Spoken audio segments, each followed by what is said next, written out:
Good morning, ladies and gentlemen. Well, I knew that had to have been false spring. It was too good to be true, the warm weather. It's March and the snow is back. So probably another month left of winter. Today, I'm actually going to be using my paper version of a teleprompt because there are certain issues I want to speak about and I don't want to get distracted and I don't want to forget exactly what I want to cover. Very sexy indeed. I feel like I'm in some German bondage video. What we're going through now, what we've been going through since February, March 2020, the COVID crisis, is only the first stage of much bigger changes. Much bigger changes. And they are going to completely change our lives and our world. So, I'm going to give you a few points which I recommend you listen to. Number 1, digital nomadism. Find or learn how to make money online. The traditional means of employment, whether in a factory, in an office, in a restaurant, in a hotel, these are going to change. Start finding a means to make money online. E-shop, coding, whatever it is, yoga classes, it doesn't matter. Don't be dependent on the traditional forms of employment because they're going out the window.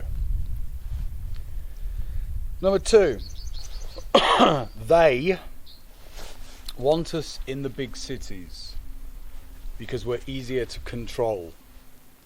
It's much easier to control people in a small environment than when they're all on their own pieces of land in the wild. If you can sort out point number 1, digital or global nomadism, you can do number 2, which is start looking for an escape from the city. Now, it doesn't have to be a permanent escape, but find some means of being able to leave the city and live somewhere for an extended period. Whether that involves renting a cottage somewhere or having a caravan, it doesn't matter how, but find a means to get out of the cities, because at some point the cities are going to be under extremely tight control. We're not quite at Judge Dredd levels yet, but cities are going to be very uncomfortable places to live in unless you're very, very wealthy or a politician or otherwise exempt from what we the sheeple have to abide by.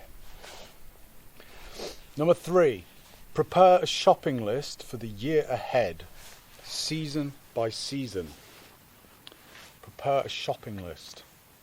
Now, I'm not talking about grocery shopping. You should already have or be planning to get some long-term food supplies, rice, pasta, tinned food, this sort of thing. What I'm talking about, clothes and equipment. Whatever you need, season by season. There are still huge supply chain issues as a follow-on from last year, because most of the crap we buy comes from China via container ships, and they haven't arrived. They're still stuck in warehouses or docks. Plan ahead. If you need equipment, especially for winter, buy early. Do number 4. Do your research. There are 2 important documents you should know. Agenda 21 and Agenda 2030. Look them up. And then look what's going on around you. You may start to notice some similarities.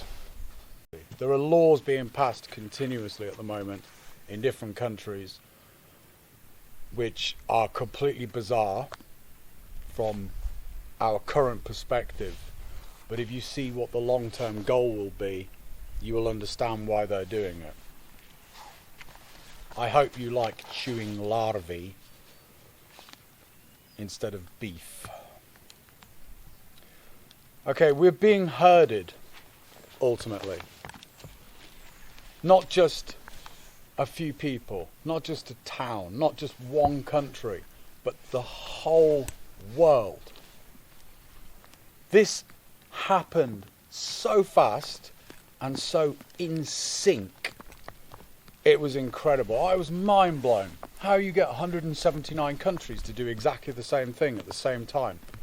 That's not a spontaneous, natural, evolved action. That's a lot of pre-planning and pre-thought. This wouldn't have started if there wasn't an end goal. Get that into your heads.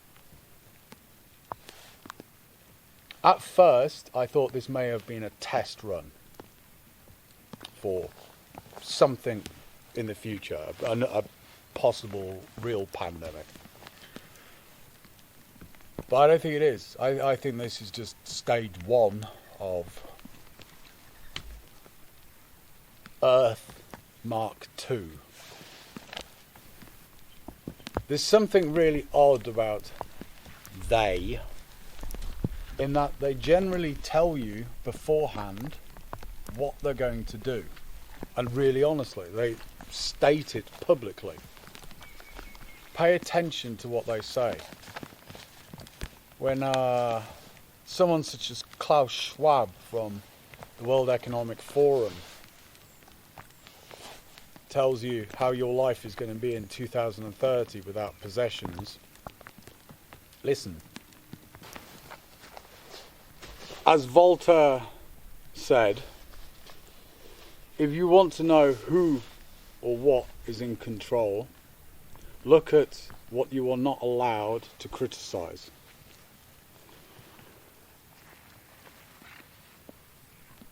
There were several huge cases for freedom of speech in recent years. I'm thinking particularly in France, concerning a certain controversial drawing which resulted in the death of, I believe, the editor of the newspaper that published it. And many politicians around the world stood up and supported freedom of speech, that everyone has the right to do what they want and say what they want. Yet, when it comes to a virus, you're not allowed to talk about it. You get removed from the internet, you get removed from social media for questioning. I find that really, really odd. What happened to freedom of speech? I thought we were all,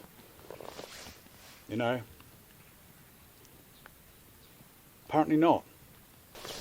Prepare for the worst and hope for the best. That's all we can do, really. But you have to prepare.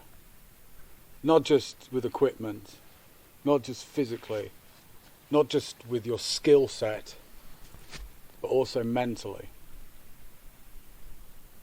You have to learn to open your eyes. And this video is for people who really sit there and think, there's something not right. Maybe you can't put your finger on it because you don't have access to other sources of information. But there really is something not quite right. This is just too huge, too well organized. Almost to the point where there's something way beyond what we're even thinking. Something way beyond our normal concept of why things happen. This isn't just about money, I don't think. Yeah, there's a lot of people getting very rich from this. A lot of people getting very powerful from this. But perhaps this is something much bigger. So if you value yourself as an individual, free-thinking human being with self-determined destiny, then please look at the points I've made and start thinking about what you can do for yourself and your family.